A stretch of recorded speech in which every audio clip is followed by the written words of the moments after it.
Welcome to the Fear and Greed Afternoon Report for Wednesday the 11th of May 2022. I'm Sean Aylmer. Every afternoon we bring you the 5 news items that happened today that you really need to know about. Let's jump into it. Story number 1, the S&P ASX 200 closed up 0.2% today to 7,065 points, having fallen to a 3-month low yesterday. It was anything but a bounce back, with the index falling sharply on opening this morning before crawling back to end in positive territory. There were some decent moves. CSL ended up 2% and Fortescue Metals closed 2.3% higher. Rio Tinto was up 2.6%, while Goodman Group, Aristocrat Leisure, Sonic Healthcare and Cochlear all jumped more than 1%. In fact, healthcare was the best performing sector today. The banks were generally lower, led by National Australia Bank, which went ex-dividend. The financials were easily the worst performers on the day. Telstra was lower, as were a bunch of the tech stocks. And the Aussie dollar remains weak, trading around 69.5 US cents. Some forecasters, including the Commonwealth Bank, think it could fall by another 5 cents if lockdowns in China continue. Lockdowns mean factory closures, which means a drop in demand for Australian commodities like iron ore, which means a lack of demand for the Aussie dollar, which means it depreciates. Story number 2, Building Products Group CSR is predicting tradie shortages and supply chain disruptions for another 12 months. And that's kind of good news for CSR because it means demand for its products will stretch out, and the higher demand will allow the group to lift some prices.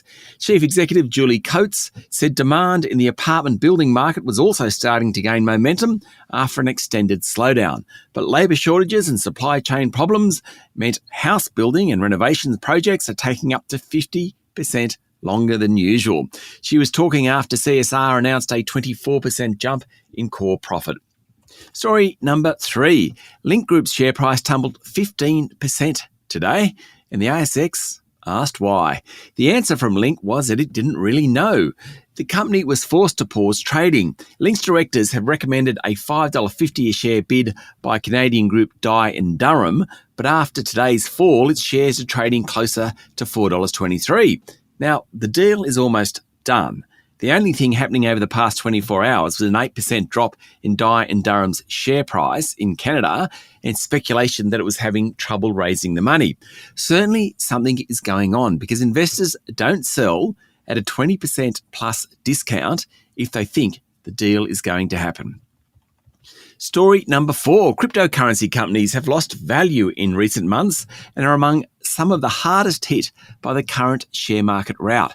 Shares in Nasdaq-listed Coinbase Global, which operates a cryptocurrency exchange, have tumbled more than 70% this year alone and have shed 4/5 of their value since reaching a peak in November last year, according to the Financial Review. Canadian group Hut 8 Mining is another pure-play cryptocurrency company. Its share price is down 2/3 this year and 82% from its peak late last year. Block, the rebranded payments giant previously known as Square, which bought local buy now pay later group Afterpay in January, has fallen nearly 50% this year. The company provides a range of payment services and a few years back began offering trading in Bitcoin through its Cash app. At the same time, the value of cryptocurrencies have generally declined. Why? Rising interest rates and investors wanting to avoid risk. And finally, story number 5. Wall Street continues its rollercoaster ride. Overnight, the Dow Jones Industrial Average, which measures the top 30 stocks in the country, was up 500 points, then down 850 points, then up another 500 points before closing slightly lower. Wow. The tech-heavy Nasdaq rebounded to finish up 1%, but of course that's after 5 weeks of selling. The big news due out tonight is US inflation data, and that will drive markets over the next few days. That's it for the afternoon report for Wednesday the 11th of May 2022. Michael Thompson and I will be back tomorrow morning for the Thursday edition of Fear and Greed. I'm Sean Aylmer. Enjoy your evening.